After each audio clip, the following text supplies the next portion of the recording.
Olá pessoal, bem-vindo ao canal Fã do Tesla. Vamos começar hoje a saber de curiosidades da fórmula de Einstein, a mais famosa, E igual a mc ao quadrado. Sabia que a fórmula era do italiano? Baseada no italiano, sim. Italiano lindo de preto, anos atrás. Esse aí que está na sua tela. Mas foi Albert Einstein que deu corpo à teoria, juntando os diversos fatos até então, desconectados e os interpretando corretamente. Mas não foi essa teoria que todo mundo acha que ele ganhou o Prêmio Nobel de Física em 1921. Foi pela teoria e o trabalho da lei do efeito fotoelétrico, que foi fundamental no estabelecimento da teoria quântica. E você sabia que Albert Einstein esteve no Brasil? Esteve na América do Sul, na verdade. Ele vem em maio de 1925.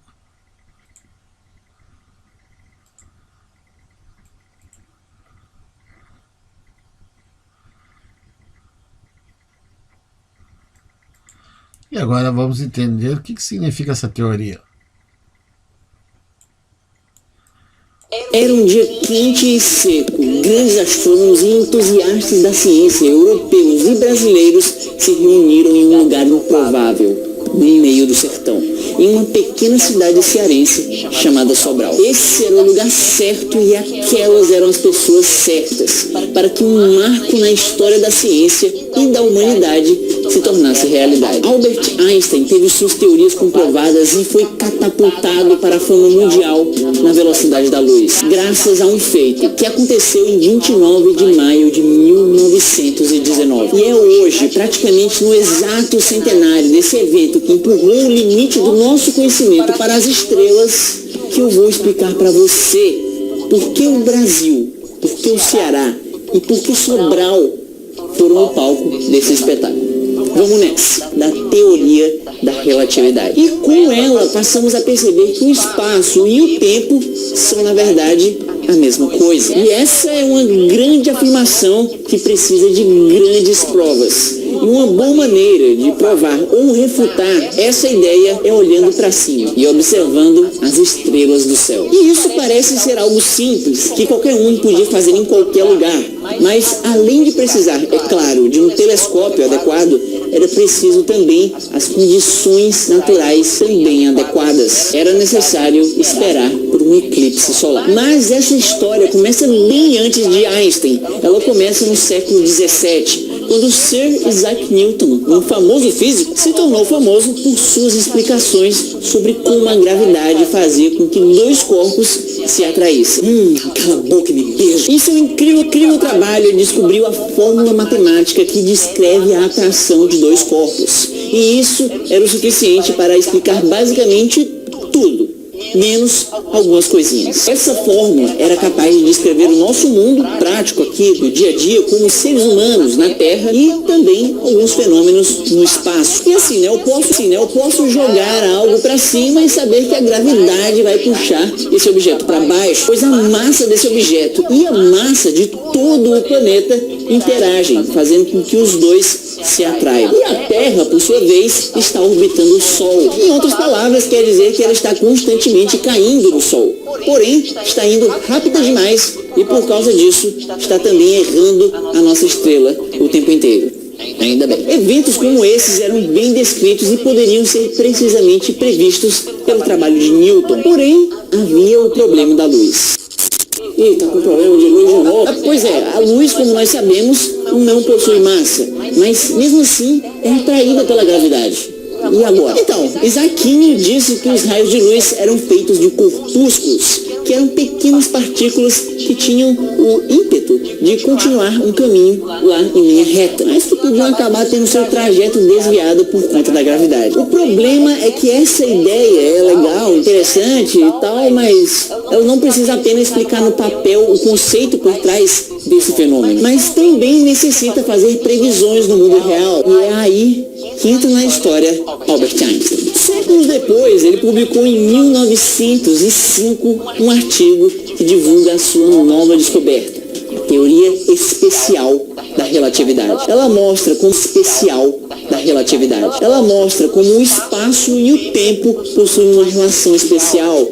Eles estão conectados de alguma forma. Mas havia uma coisa que ainda não fechava. Havia uma variável que não se encaixava na sua teoria. E era a gravidade. O que era um problema de alta gravidade. E com os passos seguintes, ele se dedicou a construir uma versão mais completa do seu trabalho, em que o espaço e o tempo não apenas estão conectados, mas são a mesma coisa. Nós poderíamos nos referir ao espaço e o tempo não apenas estão conectados, mas são a mesma coisa. Nós poderíamos nos referir a eles como o espaço-tempo. Essa versão mais completa ficaria conhecida como a teoria geral da relatividade, que além... Oi, pessoal, que bom ver vocês. Então vocês querem saber o que significa E igual a mc ao quadrado? Nenhum problema. Se vocês quiserem movimentar esta bola, vão precisar usar energia. No futebol, por exemplo, usamos a força muscular. Para fazer a bola rolar mais rápido, a gente precisa aplicar mais energia. Assim a bola vai ficando cada vez mais pesada e ganha massa. Mas o que significa isso? Perto da velocidade da luz, ela fica infinitamente pesada e apesar de darmos a ela sempre mais impulso, a bola não rola mais rápido. Pois nada, nem ninguém pode ser mais veloz do que a luz. Mas o que acontece com a energia? Como ela não pode simplesmente desaparecer, ela é transformada em massa. Na fórmula E igual a mc ao quadrado, está descrito exatamente esta relação de massa e energia. Então, energia pode ser transformada em massa. E vice-versa, da massa pode-se obter energia. É isso que acontece no nosso Sol e também em qualquer usina atômica. Ficou claro? Então não se esqueçam, é importante não parar de fazer perguntas.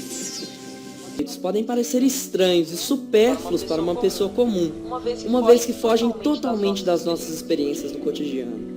Porém, Einstein viu neles algo incrível e fascinante, que transformou a maneira como vemos o tempo e o espaço para sempre. Imagine que construímos dois relógios, em que um feixe de luz é refletido por dois espelhos.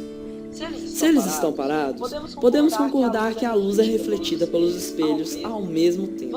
Vamos supor que um dos relógios esteja em movimento.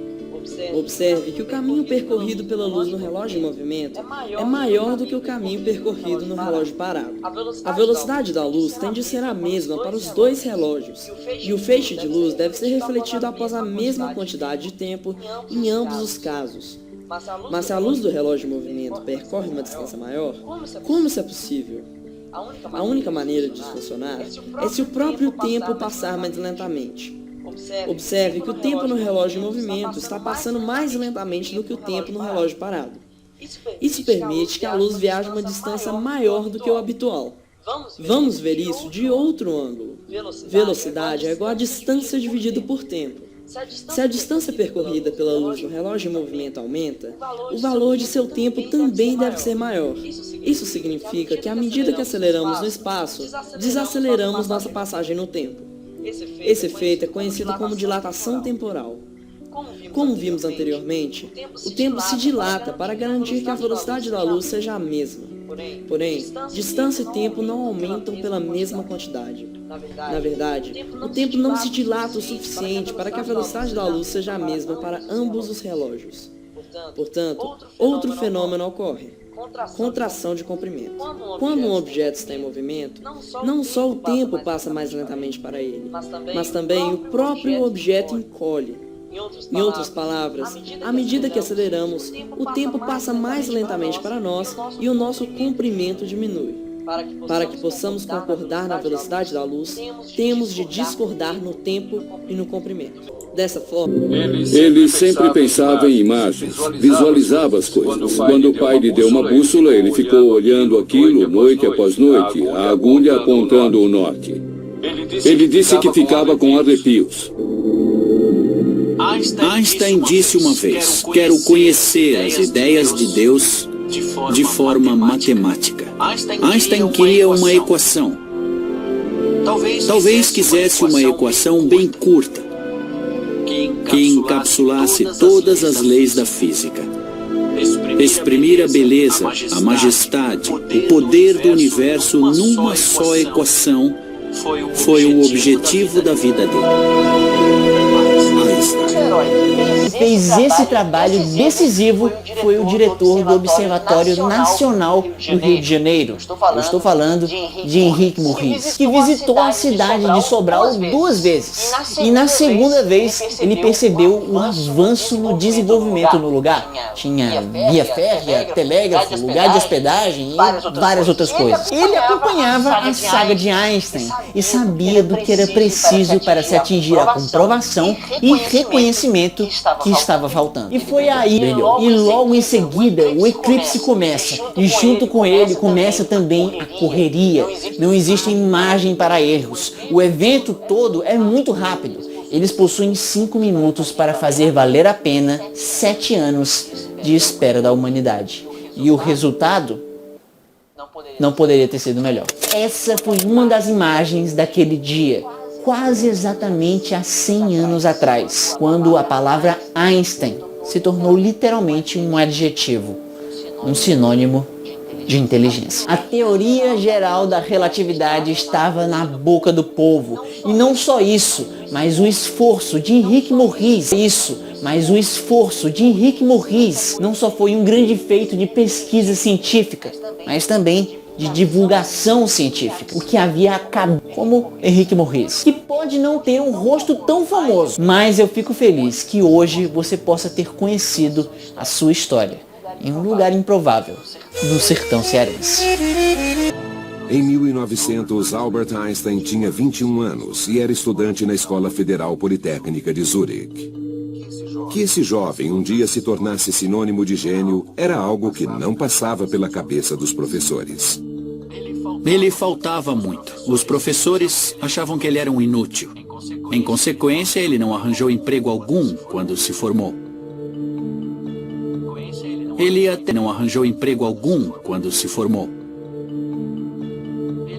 Ele até pensou em mudar de área e vender seguros.